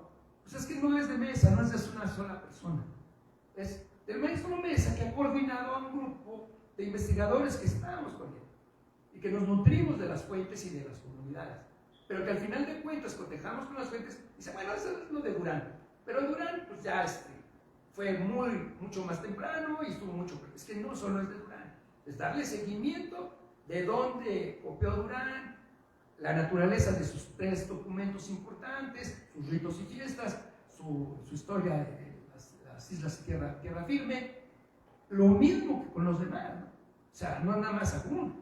O sea, ¿qué tiene el Matritense de Repalacio? ¿Qué tiene los memoriales de Petapulco? ¿Qué tiene el Florentino? Y entonces uno descubre todo un mundo que le llegó por un lado, por otro, y él trató de cachar, pichar y batear, y pues transcribió y lo dejó, y luego todavía él mismo se lo andaba ejecutando la Inquisición. El mismo Sahagún, que o sea, está como si fuera el segundo, él fue calificador del Santo Oficio, pero era de los pocos criollos, amigos de Sor Juana Inés, que siendo calificador del Santo Oficio, cuando le llegaban documentos para ser quemados y desaparecidos, era más poderoso su interés por las culturas de estas tierras, que le iban a dar su identidad, ya no como descendiente de españoles, sino como nacido en estas tierras, y por lo tanto criollo, y por lo tanto mexicano, y por lo tanto él, cuando llegaban los virreyes, pues presentaba sus arcos triunfales no solamente con los númenes griegos y romanos, etcétera, sino ya colocaba ya a Cuauhtémoc, a Moctezuma, etcétera. Entonces ya mostraba esa afinidad por la tierra que le estaba dando de comer. Y entonces por eso se inclinó a aprender ciertas lenguas y a llevar hasta arriesgar su vida en un momento en donde hubo un incendio, un tumulto, y obviamente se iban a consumir un montón de documentos ahí. Y entonces él pagó de su pecunio sin importar cuánto gastaba en ese momento, y él mismo arriesgando hacia quemarse con tal de sacar esos documentos. Y así fue como constituyó su biblioteca, que después fue dispersada y despedazada. Entonces, en función de eso, es que se hace la historiografía. Pero, cuando se tiene la constatación de fenómenos astronómicos a través de mediciones, de observaciones, eclipses, pasos del sol por el cenit, este tipo de fenómenos, en fin. Y por otro lado, el manejo de la historia, de las fuentes, de los códices, de las lenguas. Y lo más importante, el respeto a las comunidades, y ya con eso termino, de llegar a un lugar en donde todavía la gente habla náhuatl, todavía la gente se viste a la usanza de los ancestros, en donde todavía suena el huehue, se percibe la danza, se toca la tecopoli, se pone la piel chinita con eso que llevamos todos genéticamente en nuestras venas, y que con esa sencillez y humildad nos dice esa gente, a veces de 80, 90 años, mire, pues a mí mi tata, pero no le digo nada más mi tata a mi abuelo, el tata de mi tata nos dejó esto. Pero no se lo vaya a mostrar a Lina porque no le tenemos confianza. Porque mire, ya vinieron otros antes que ustedes y ya no está eso. Pues ahí es donde hay que tener la suficiente lealtad y la confianza para que ese conocimiento, esa información subsista, no muera, no se extinga, sin importar cuánto vale el papel o el documento, si es antiguo, si lo van a pagar o no. Eso que se lo queden ellos es su tesoro. El conocimiento para las nuevas generaciones, cuando no estén ellos, y decir la maravilla de que eso que nos están mostrando en Sierra Norte de Puebla, en Nopala, en diferentes lugares, como aquí los compañeros han mencionado, resulta que checan con lo que les escamotearon a los primeros frailes hace 500 años. Pero a su vez, checa con una estructura básica que se conservó en los pocos documentos originales.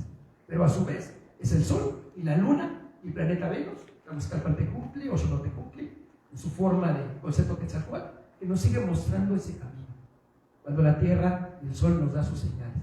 Entonces es un conocimiento vivencial. Más allá de que si unos tienen un inicio de año nuevo, una correlación, para nosotros lo importante es que lo que hemos rescatado con todos esos elementos que les acabo de mencionar, lo vivenciamos.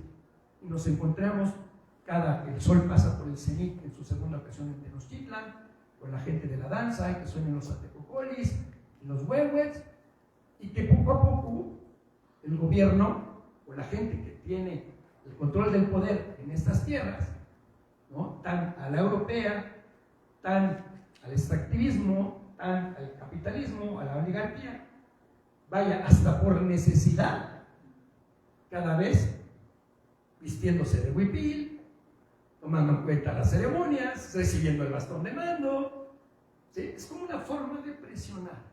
Y que obviamente cuando ellos digan, a ver, ¿de dónde sacaron esto? Porque los de la mexicanidad son muy dados a inventar. No, pues fíjense que también en los grupos de mexicanidad, que no estamos en la UNAM, no estamos en la ENA, no estamos en la Anáhuac, o en la Ibero, en el TEC, pero llega gente como el compañero, con maestrías, con doctorados, con una metodología bien seria, ¿no?, que seguimos ese camino, y por eso yo traté más bien de hacer esto a manera de charla, más que láminas, números y todo esto, que ahí están las fuentes para los que las quieran, están los textos, con toda tranquilidad podemos sentarnos a resolver dudas y demás, pero que fuera manera de charla como para que de aquí que quede, después de que salgamos de aquí cada quien para su casa, que esa labor que han hecho gentes como el maestro Arturo Mesa Gutiérrez y otros que ya no están, Miguel Ángel Mendoza Coacoa, María Carmen Nieves Calotzi, Francisco Jiménez Tlacael, la Cáchina Estival del Corral, el mismo Aguilar Ejecateo, muchos ya no están. Domingo Martínez Paredes, David Esparza Hidalgo, en fin, Tenahuatzin Valladares, en fin, Jefe Aranda, Andrés Segura, Granado, en fin. Isli, o sea, que resuelven en estos ámbitos, pero que además la gente del gobierno o de las universidades o a nivel internacional sepa que también acá nos preocupamos por hacer estudios serios, investigaciones serias, que no nos sacamos las cosas de la manga, y que además no solamente es para cobrar un sueldo en las universidades, es para vivenciar. Como el compañero nos ha mostrado que todavía hay muchas comunidades mayas y la gente que habla la lengua, con esa maestría, con ese halago al oído, mis respetos. Así es que pues, esa es la palabrita por el momento. Si tienen alguna duda, les toca más el mía.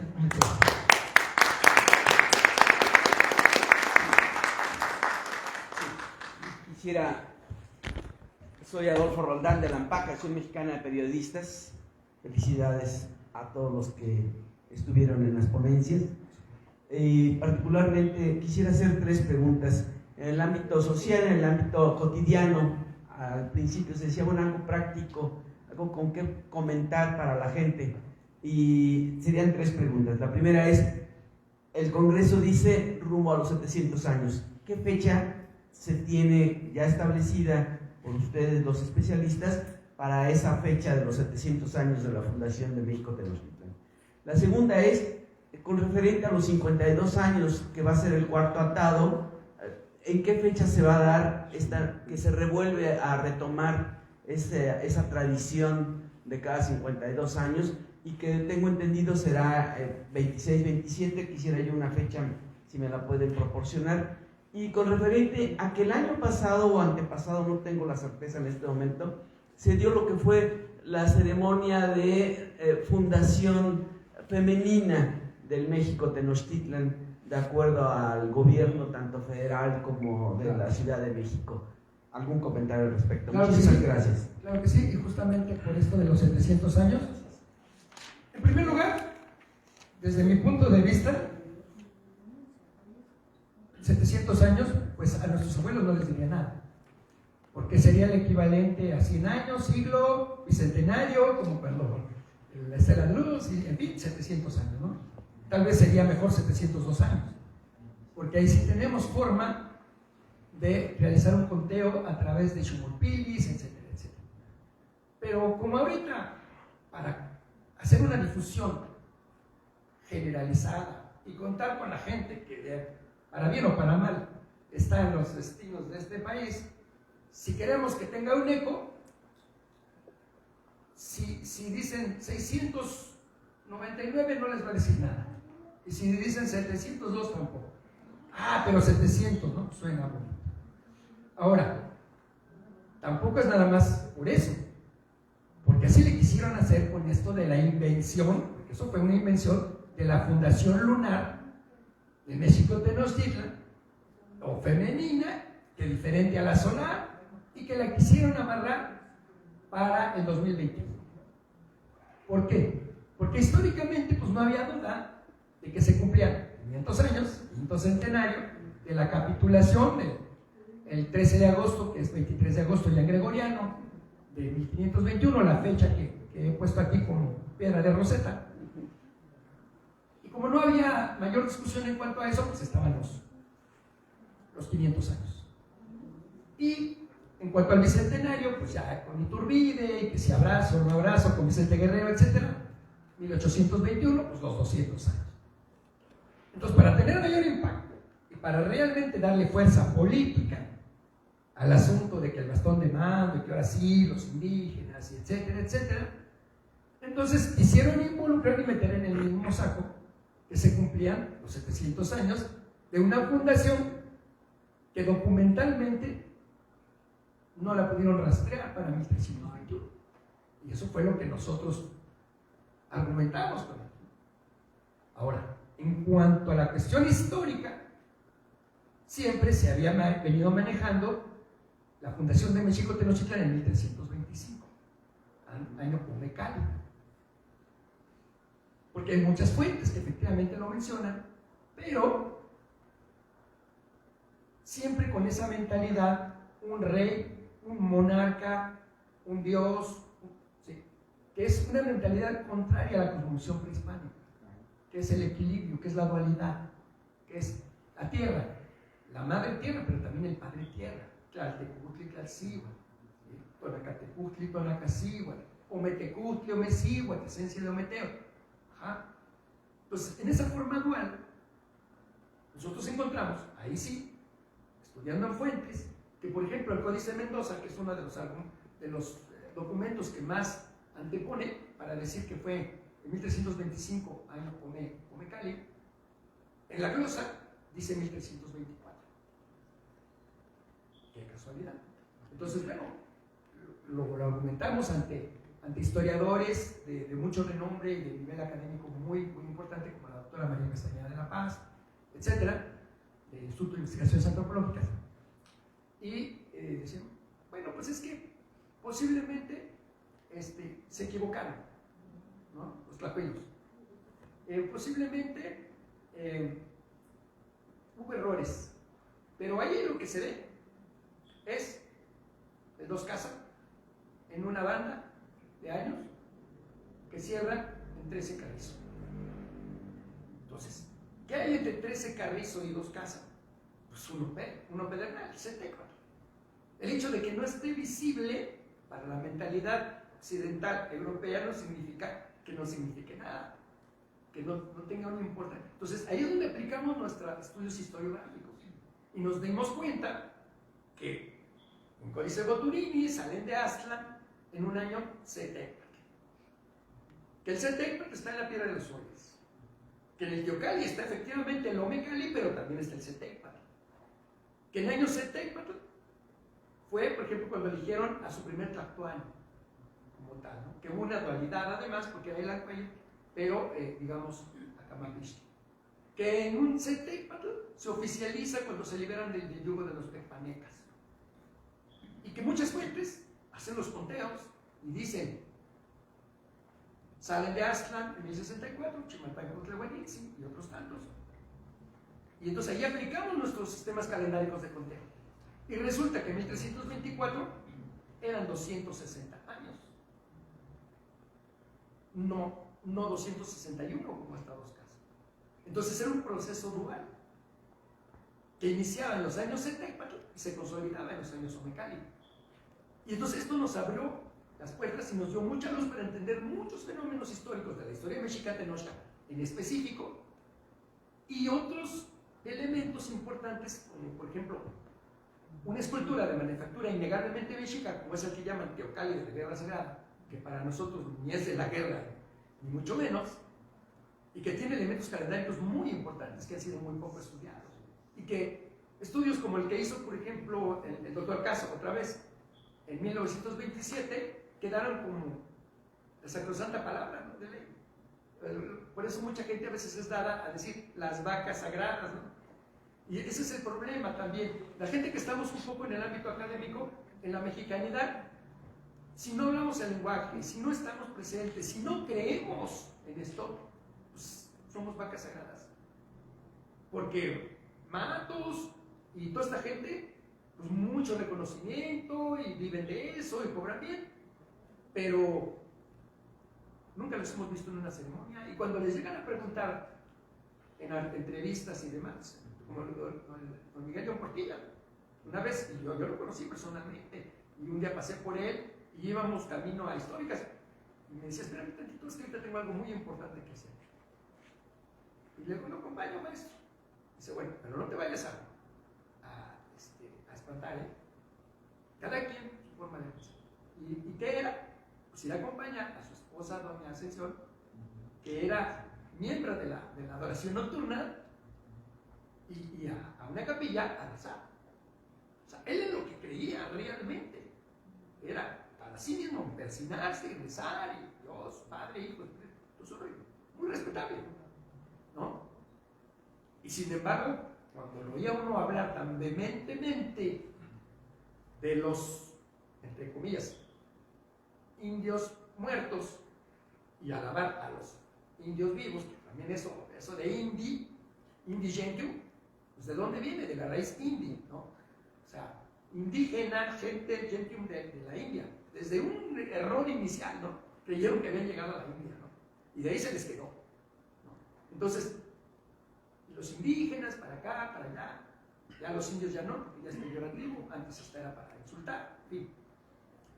Y era eso, de decir, bueno, y gente que las ve uno ahí, ¿no? Gente que, por ejemplo, va al Tepeyac cada año, no importa que tenga, que no tenga, se gastan todo su resto, y llegando unos cuantos metros o kilómetros, pues creo que ya y van de rodillas y se sangran, pero eso lo exprimen en un vasito y lo ofrecen ahí. Entonces es la tradición del Tepeyac.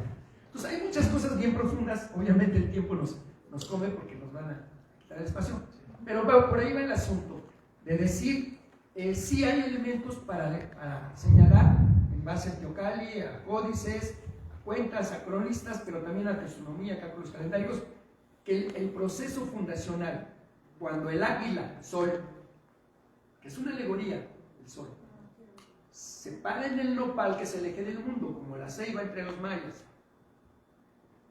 en presencia de Coatl, la serpiente, que cambia de piel como la tierra y todo lo que sabemos del simbolismo de la serpiente, hace alusión a un momento solar, que será Huitzilopochtli, el sol, y que los había guiado como águila durante toda la migración o caminata, para el momento en que iban a decir, en esta tierra, en esta latitud, con estas distancias o cronodistancias, intervalos entre los pasos cenitales, rodeada por agua, que es un espejo que refleja la luna, que es Coyolxauhqui, que la vamos a ver fragmentada, no siempre completa, en pedacitos, ¿no? Como cuarto menguante, cuarto creciente, etc. Todo eso que llaman el mito de la Coyolxauhqui, ¿no? Y los sacrificios humanos de los que hablan, de que esta gente como Matos, ¿no? Que eran sanguinarios, antropófagos, se comían entre ellos mismos, ignorantes, ¿no? Y ya entre los mayas, pues ya como gracias a compañeros que han estudiado, no, los grandes astrónomos, ¿no? Los mayas, ¿no? la cuenta larga, etcétera, etcétera. Entonces ya poco a poco se van haciendo de su lugar en la comunidad cultural internacional, pero con mucho esfuerzo. Pero la gente que cree en ello, pero que le ha sido vedado ese conocimiento por imposiciones. Y la gente que estudia, que tiene acceso a documentos, a todo, que vive de ello, pero que realmente no cree en ello. Entonces, es encontrar un punto de contacto en gente que, con todo respeto, vivenciemos lo poco que queda de todas estas tradiciones, creamos en ello, la gente que busca hablar lo mejor que se pueda la lengua, pensar como pensaban los ancestros, pero también ante el mundo, con las tecnologías modernas y con todo, decir, esto está fundamentado, esto es observable, esto sirve para predecir un eclipse como el mejor astrónomo que dice tal día, tal hora, en tal lugar, y la luna y el sol se oscurece porque la luna se coloca enfrente, y sucede porque sucede. O sea, verdades científicas. Entonces, nuestro punto de vista es que los Tonalpoque, los Tlamatini o los Amén en el área maya, hubo verdaderos científicos, verdaderos humanistas, verdaderos sabios. Y que es así como lo tenemos que demostrar, obviamente con las herramientas de la cultura que le llaman occidental. Otro rollo, ¿no? Cultura occidental. Pues ¿qué Europa está al occidente de nosotros? Pues no, o sea, Europa está al oriente. ¿Sí? ¿Y por qué les seguimos llamando occidentales? Ah, pues porque obviamente para ellos el oriente era China y etcétera. Y llegaron y nos impusieron que son occidentales. ¿No? Pues yo voy a Veracruz y me enfilo en un barco, pues voy hacia dónde voy, ¿no? Entonces, vean, o sea, tantos conceptos, es una batalla tremenda. Y hay que rascarle, y hay que buscarle, pero hay que creer. Entonces, más o menos por ahí va el asunto. Sí, 700 años, 26 de julio 2024, ahí nos vemos en Tenochtitlan. Muchas gracias. Así que una disculpa de antemano por no seguirle, pero sí, tenemos otra actividad aquí. Claro. Pues bueno, sería todo. Muchas gracias. Preguntas que tengan, aprovechando que está aquí el maestro David Wood, que nos hagan llegar a la página. Las preguntas se las hacemos llegar al maestro David y que nos haga un pequeño videito con sus preguntas y dudas, ¿no? Por favor. Y nada más unos agradecimientos tanto a CEPI, agradecimientos también solo así que al Gobierno Central somos una organización autogestiva que bueno, hemos estado aprovechando nuestros derechos constitucionales a ocupar los espacios sobre todo, ¿no? Como lo que es la plancha del Zócalo, como son estos lugares para que tengamos esta audiencia y a través de tanto físicamente como de redes tengamos conocimiento y se divulgue este conocimiento tan sagrado y tan sabio, ¿ok? Pues muchas gracias. Además hacemos el cierre con un breve cierre de Concanec y pues ya. Muchas gracias.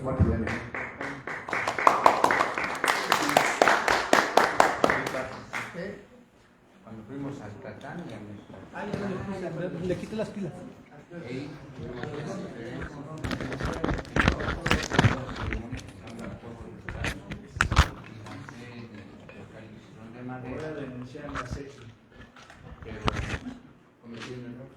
Pues bien, amigos, ha sido la conclusión del primer Congreso de Calendárica Mexica, organizado por el Grupo Cultural del Poxcali y el Huicatocli. Tuvimos varios ponentes. Más tarde les vamos a compartir el programa, pero pueden checar algunas conferencias en la página del Poxcali y el Huicatocli. Ahí están buena parte de las conferencias. Aquí tuvimos nada más la oportunidad de transmitir dos, pero están ambas en este video. Y bueno, esto es todo por el momento. Estamos en contacto. Yo soy Xiuhteuctli y esto es HDC Análisis Mexica.